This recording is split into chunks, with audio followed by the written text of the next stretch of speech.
जय श्री माता दी। 2008 में मैं भैंस का गोबर फेंक रहा था। मेरा घर बलिया मेरा सड़ा कमरपट्टी ऊपर है, वहाँ पर है।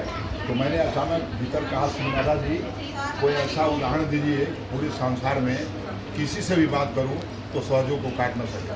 तो मैं पिक्चर देखा था कि श्री कृष्ण भगवान संदीपन ऋषि के आश्रम में ज्ञानार्जन के लिए जाते थे।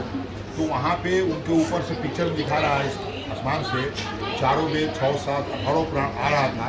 वैसे ही अचानक ऊपर से एनर्जी आनी शुरू हुई और मेरी बॉडी पूरी बर्फ होने लगी। मैं थोड़ा डर गया, ऐसी घटना हुई नहीं थी। मैं तो 6 अगस्त 2006 को सहयोगा में जुड़ा, लेकिन 2008 में मैं बहुत डर सा गया।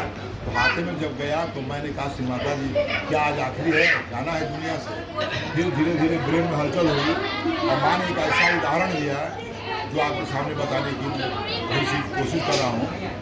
श्री माता जी ने मोबाइल से सहयोग के बारे में कंप्रोमाइज़ करते हुए माना कि दुनिया की सबसे महंगी मोबाइल है और उसमें सिम है और सिम एक्टिवेट नहीं है तो उसका वैल्यूएशन 0 है।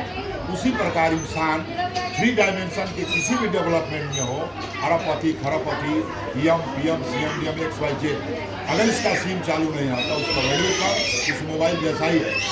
तो मोबाइल में सिम चालू होता है, ID proof company verification confirmation करती है, तब सिम एक्टिवेट करती है। परंतु श्री माता जी ने 5 जून 1970 को अपने शास्त्रार्थ थोड़ा एक सिस्टम दिया सामूहिक चेतना द्वारा कि मेरे सामने जो भी प्योर डिजायर ID प्रूफ मैंने प्योर डिजायर करेगा, माँ हमें योग करा दीजिए, योग दे दीजिए। उसी क्षण में उसे और बताती हूँ, माँ करा देती हैं, सिम चालू हो जाता है। दूसरा एक्सेप्ट, अगर मोबाइल में सिम चालू हो गया और नंबर नहीं है तो आप कहाँ डालें, कहीं नहीं करें। एक नंबर गलत हो गया तो आवाज़ आता है, please check the number, wrong number, डांट भी सुननी पड़ती है। अब पूरे दुनिया में जो जिसको मान रहा है उसका मोबाइल नंबर का पता ही नहीं। सहयोगा मोबाइल नंबर प्रोवाइड करता है, जिसकी ज़रूरत है। दोनों चीज़ अगर हो गई मान लीजिए मोबाइल में, और तीसरा उसमें रिचार्ज नहीं है तो आवाज़ आती है यू हैव नो बैलेंस, नहीं होगी बात। तो उसका रिचार्ज हम पैसे से करते हैं और इसका रिचार्ज माँ के प्यार बांटने से, जैसे किसी बताते हैं तुम्हारा रिचार्ज हो जाता है। तीनों चीज़ हो गया।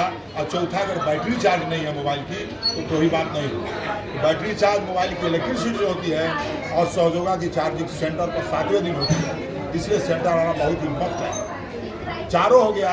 अब मोबाइल कवरेज एरिया में नहीं है तो फिर बात नहीं होगी, out of coverage area, there is no responsibility.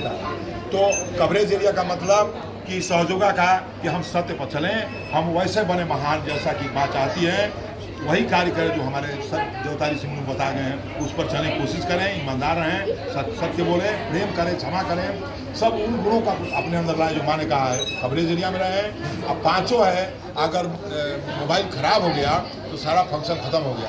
अर्थात हम सहयोग जब कर रहे हैं तो शाम का ध्यान हमारा क्लियर्स का है कि हमारा कौन सा साइड पकड़ा है, कैसे ठीक करें। जब उसको हम क्लियर करते हैं तो जब मोबाइल एकदम ओके हो जाती है तो जिस प्रकार हम किसी से तुरंत मोबाइल से बात करते हैं पूरे संसार में, उस प्रकार किसी भी इनकॉर्नेशन से हम उनसे बात करके उनके लाभ प्राप्त कर सकते हैं। ये है सहयोगा। जय श्री राम।